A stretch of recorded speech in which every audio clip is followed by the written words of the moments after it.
What does it mean when several of the earliest Quran manuscripts are corrected in the very same spot?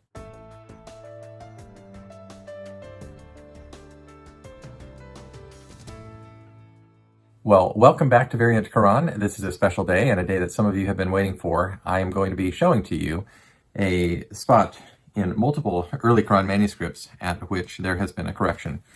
Now, what we're looking at today is one of the things that I set out to hopefully find when I began the process of casting my net wide and surveying many manuscripts for the corrections, and that is the possible emergence of some patterns and repetition in multiple manuscripts of the similar corrections or corrections of a similar passage or spot in the Quranic text. And so, as you can imagine, these things emerge over time, and in the early time of my doctoral dissertation, I had noticed that there were at least 4 different manuscripts that had corrections at this particular spot at this particular verse, and since then I've actually come across a couple others that have corrections there as well. So I don't want to belabor this. We'll jump right in and take a look at these manuscripts. BNF Arab 328. This is a manuscript written in the Hijazi style. That is one of the earliest script styles that we find Qurans written in. And this manuscript lives at the Bibliothèque Nationale de France in Paris. I have reviewed it personally on 2 occasions at least, and have noted the correction at this particular spot. Now this is verse 9:109, Tauba 109, and the verse reads, and I'm reading here from the Majid Fakhri translation, is one who founds his edifice upon the fear and good pleasure of Allah better, or one who founds his edifice upon the brink of a crumbling precipice that will tumble down with him into the fire of hell. Allah does not guide the unjust people. And so in the Arabic of this verse, the portion that is overwritten in this particular manuscript is wa ridwanin khairun. So the first thing we're going to do is just look at what has been done in these various manuscripts, and then at the end I'm going to tell you what I think has happened at this particular spot. So what you see here is the words wa ridwanin and good pleasure better or.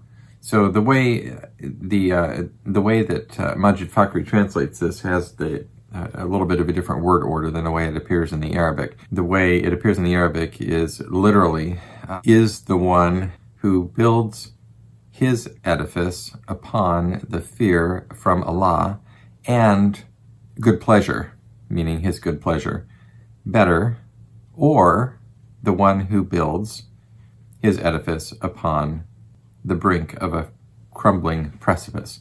Okay, so that's the word order as it appears in the Arabic, and what has happened here is the words wa ridwanin khairun has been written over in erasure. Now some of those words, part of that may have existed before, but was possibly erased, and in order to make way for the new, what was then written afterward.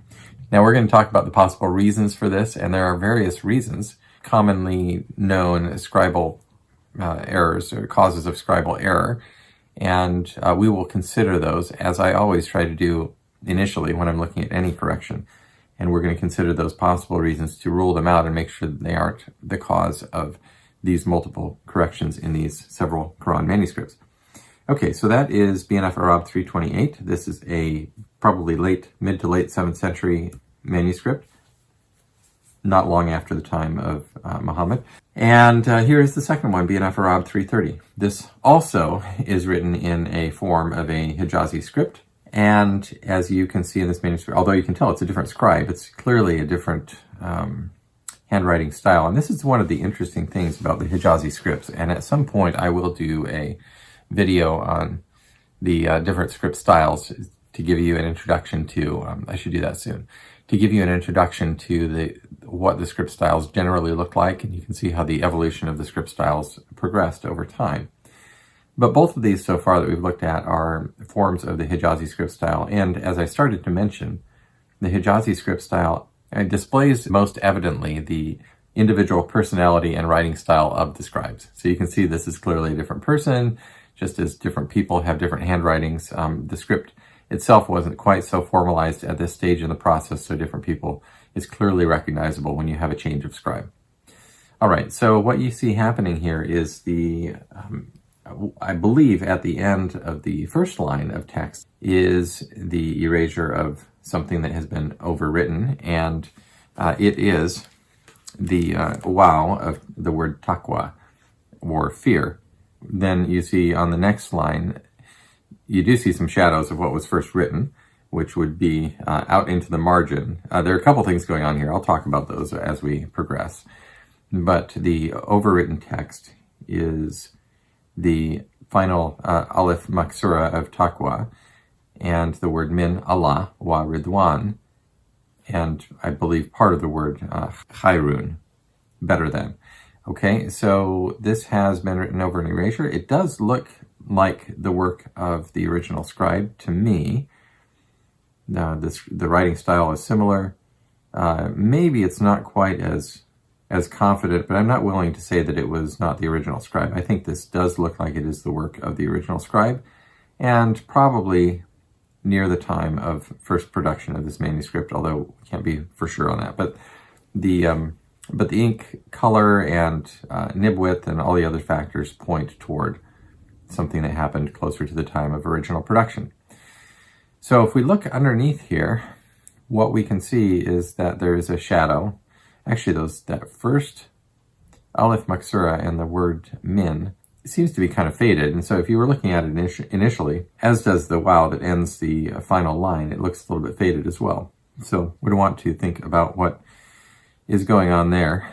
But underneath the word Allah here, there is a shadow of the final Aleph Maksura of Taqwa. So you can actually see quite clearly what has happened here. The final Aleph Maksura of the word Taqwa was first written right at the beginning of this line, underneath the word, where the word Allah is written at this moment. And you can see that the word Allah was initially written after that, underneath where the word Ridwan is written. So clearly this text was first written without the word Ridwan, and was read is one who founds his edifice upon the fear of Allah better, or one who founds his edifice upon the brink of a crumbling precipice. And there's no question in my mind that that's what was first written in this manuscript. All right, so the word Ridwan was left out. And then it was later erased and extended out into the margin to make room for that word. All right, let's take a look at our third example here. This is from E20, and this is in the Institute of Oriental Manuscripts in St. Petersburg, Russia. This verse has, interestingly, a correction at the very same spot. It is a little bit bunched. I am not sure that this is the original scribe who made this correction. And you can see that the text is angled to the right. Particularly the upward extenders of the text is angled to the right.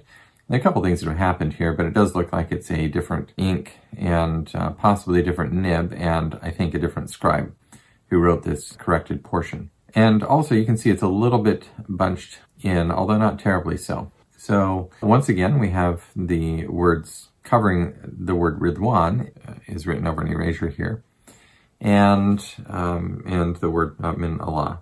Okay, and we cannot see the word Taqwa in this case because the part of that page has been lost. But I assume that the word Taqwa existed there first. All right.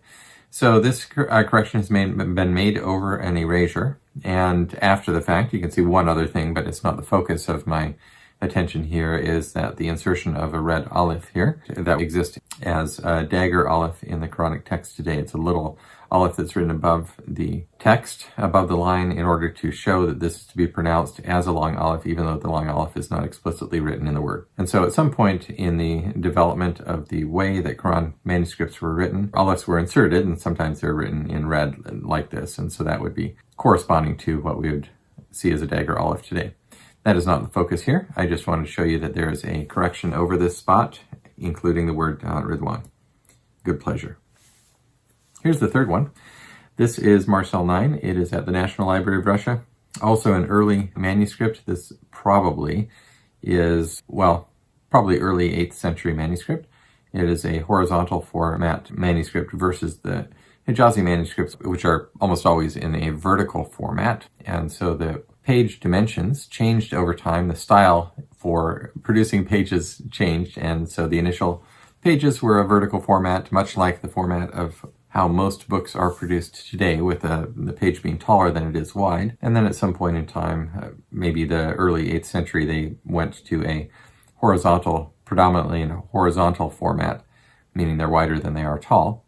And that is the case with this one, even though I don't show you the entire manuscript page here. All right, so once again, we see the word Ridwan being part of this erasure overwritten, and so the word Allah in this case is not, but the word Ridwan, Khairun and in this case Man is also part of it, as you can tell by the upward extending letter, which is erased under the meme of that. And also there's an aleph, the initial aleph of Asasa is written after the fact in this case too. So in each of these instances, the exact portion has not been erased, but I think the same thing has probably been happening, and that is the insertion of the word Ridwan where it was initially omitted. You can see that the text is also a little bit bunched here as well, and so I think that's probably what happened here. All right, so those are 4 examples of correction at the same spot in the same verse, Surah 9, 109. All right, so here is just a simple side-by-side of the 4 manuscripts that we just looked at to help you visualize a little bit more clearly how they line up with one another, what corresponds between the 4. And as you can see, the exact area of correction is not identical, but they do have overlap. So the red boxes are drawn around the corrected portions. The second one down, of course, has 1 letter corrected on the, possibly corrected on the previous line.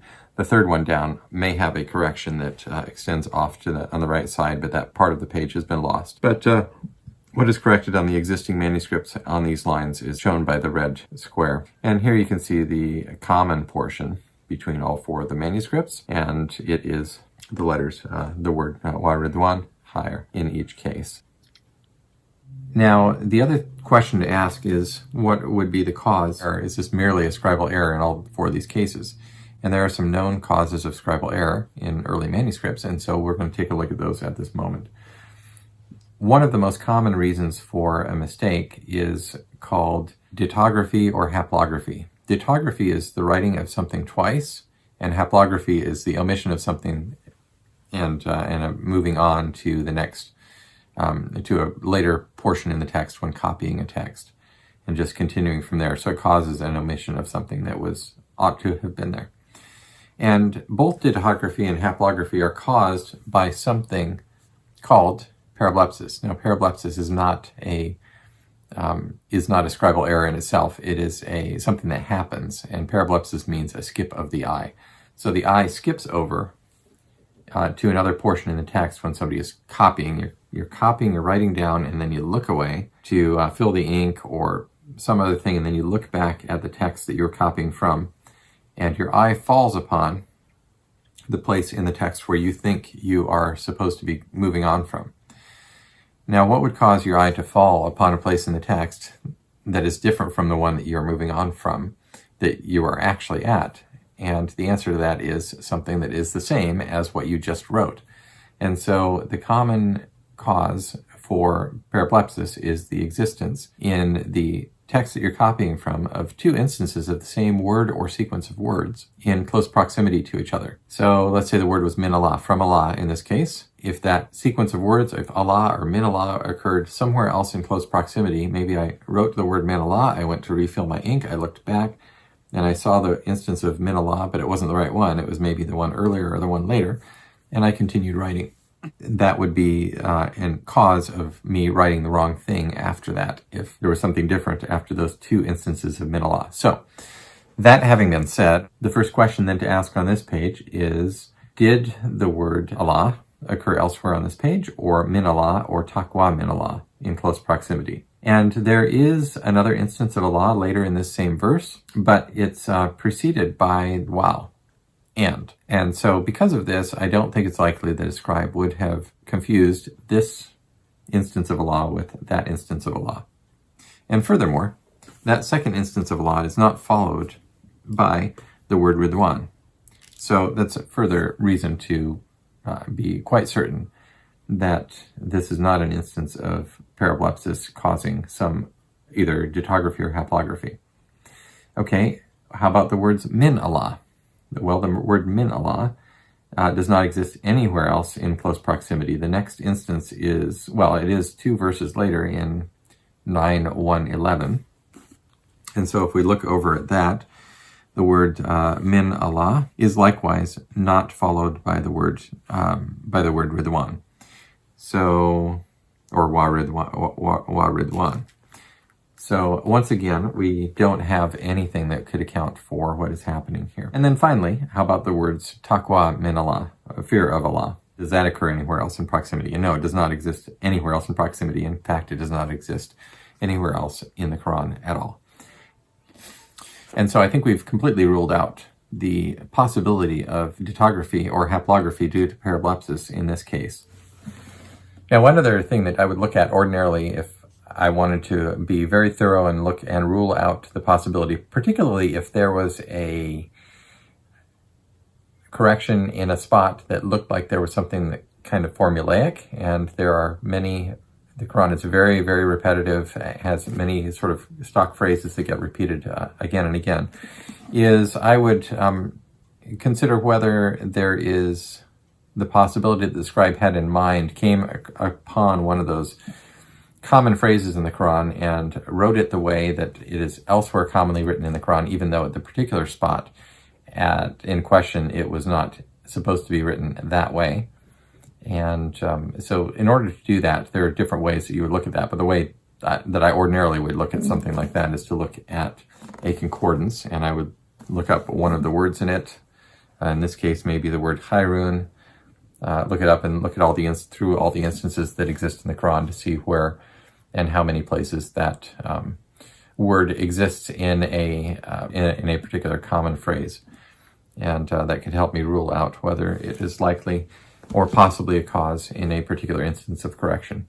In this case, I don't think that applies because I don't see this phrase as being something that is formulaic, especially because, as I mentioned, the word taqwa min Allah does not occur elsewhere in the Quran. So that is it, but I just wanted to mention it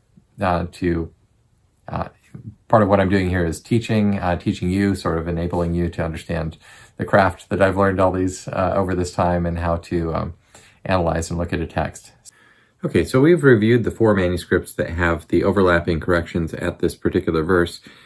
As I have mentioned previously, there are a total of, 6 manuscripts that I've come across so far that have corrections at this verse 9:109. The other ones, however, don't have corrections that overlap the 4 that I just showed you. In this case, I'm just going to show you one additional one. This is the manuscript in Berlin, and it does have correction of the 2 instances of bunyanahu, and it looks like it was probably the insertion of the long aleph in the middle there. And there is additionally, just after the word shafa, an erasure of some letter and leaving a gap. So you can see that I've placed boxes around those 3. If you look up, however, at the spot that we have just found corrected in the other manuscripts, that appears to have been written originally in this manuscript. It's a little bit hard to tell in this manuscript because it has been re-inked, and that's what you see with the darker lines over the top there. But it is still possible to see what the parts of it were original for the most part, and it doesn't look like there was anything unusual going on up there. The only other thing I will mention today is that obviously you're trying to look at other manuscripts to compare that have this verse represented in them, and I haven't reviewed all of them for this video, but I have looked at the Topkapi, in my opinion, and that of the others who have edited it, a later manuscript. So that is that. Thanks so much for watching this video today, and I hope it's interesting. There's much more, obviously, that could be said, but that is enough for now. We'll talk to you again soon, and thanks for liking and subscribing, leaving comments, and we will continue the discussion. Thank you.